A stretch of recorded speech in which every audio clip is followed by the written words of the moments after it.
Começamos mais um Traduzindo Economia com o deputado do NVR e hoje nós vamos falar sobre limites de gasto da União.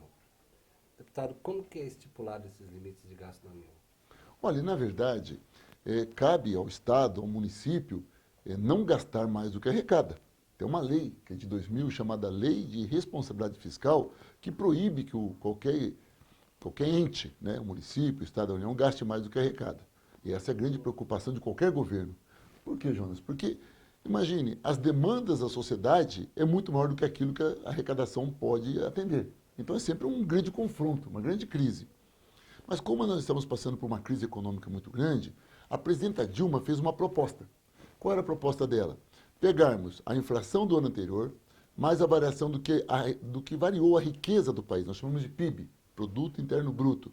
Ou seja, a variação do PIB mais a inflação e é o que pode gastar no ano seguinte. Isso permitiria que habitação, saúde, educação continuassem crescendo de acordo com a necessidade da população. Deputado, qual é a diferença dessa proposta da Dilma e dessa que o Temer apresentou agora? Ela é radical a diferença. O governo Temer mandou aqui para a Câmara dos Deputados uma proposta de emenda à Constituição esta semana que propõe que a despesa da União pode ser só o equivalente à inflação. Por exemplo, a inflação desse ano vai dar 6,5%. Quer dizer que os investimentos em saúde e em educação ano que vem poderão ser, no máximo, 6% mais do que esse ano.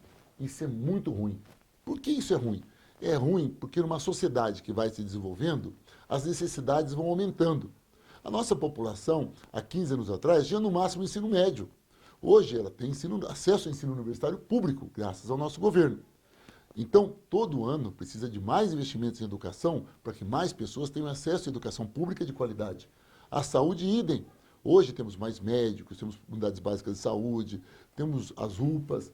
Tudo isso demanda investimento. Quando o governo não permite que se cresça mais do que a inflação em saúde e em educação, quer dizer que vai começar a diminuir, na verdade, os investimentos. Com isso vai impedir a expansão desses grupos específicos de despesa? Não só vai diminuir a expansão, porque a sua pergunta é o seguinte, então não vai continuar crescendo? Não. Não só não vai continuar crescendo, como vai diminuir. Porque temos uma inflação. Só que alguns produtos crescem mais, o preço sobe mais do que a inflação. Porque a inflação é uma média, é uma cesta de tudo que subiu. De repente, remédio sobe mais, por exemplo, material de construção sobe mais, o ensino tem uma inflação maior do que outra. Às vezes, a inflação não é suficiente para cobrir o que custou mais caro esses investimentos. Consequentemente, a tendência é reduzir, não é não aumentar mais, reduzir os investimentos em educação e saúde. Deputado, qual que é o objetivo desse governo temporário aí de fazer esse tipo de proposta? O governo Temer tem compromissos. Ele tem compromissos com a elite desse país e com o grande capital americano, internacional, e em especial, ele tem um compromisso com o capital financeiro. Se você que está nos assistindo parar para perceber tudo que ele está propondo, ou que os seus ministros dizem e depois voltam atrás do que disseram, tudo caminha para uma linha só, para que os bancos ganhem cada vez mais, para que as concessionárias americanas de petróleo ganhem cada vez mais, para que o grande capital ganhe cada vez mais, às custas do trabalho do povo trabalhador. Esse modelo nós já conhecemos. É o modelo do Fernando Henrique, é o modelo da ditadura militar.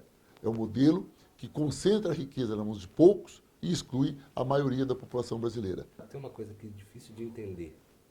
No Brasil, o percentual de gastos públicos é de 40% e os juros são em torno de 14%. No Japão, esse percentual é de 200%, mas os juros é de 0%. Qual que é a diferença nessa situação? Olha, isso é gigantesco. A taxa de juros do Brasil, embora hoje seja 14,25%, que é a taxa Selic, um tema que já discutimos aqui também, é uma taxa que é muito baixa em relação ao que era do Fernando Henrique Cardoso. No governo do Fernando Henrique Cardoso, no governo do PSDB, a taxa de juros anual chegou a 45%.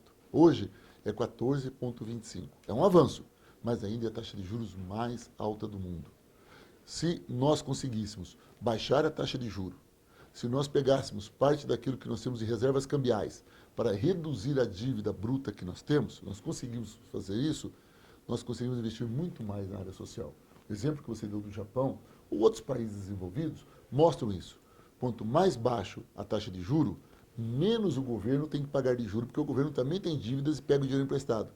Se ele paga pouco juro, sobra mais dinheiro no orçamento dele para investir naquilo que é preciso. Por isso, o movimento nosso é para baixar a taxa de juros. Mas como se eles gastam 200% do PIB com gasto público? Como gasta isso? Na verdade, ele pode criar um endividamento. Né? O governo ele pode ter um endividamento na medida em que ele emite títulos para gastar mais nessas políticas sociais. Dever não é problema. O que precisa, quando você deve, é, primeiro, qual a taxa de juros que eu devo? No caso, 0%. E segundo, o que vai mudar a vida da pessoa se eu estou devendo? Uma empresa, você pega qualquer grande empresa no mundo, ela sempre deve muito. Mas por quê? Porque ela pega o dinheiro emprestado e gera desenvolvimento. Um país também pode ficar devendo. O que ela não pode é ficar devendo a um juro de 14%, 15% ao ano e não gerando riquezas para pagar essa dívida. Essa é a grande diferença e por isso que a nossa bandeira tem que ser a redução imediata da taxa de juros. Caso isso ocorra, sem dúvida nenhuma, você pode aumentar os investimentos sociais aqui no Brasil sem grandes apertos ou sem grandes discursos.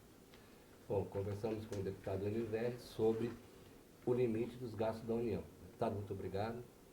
Eu que agradeço, é um grande prazer estar com vocês. Espero na próxima semana aprofundarmos assuntos tão importantes para a vida de todo o povo brasileiro. Um grande abraço.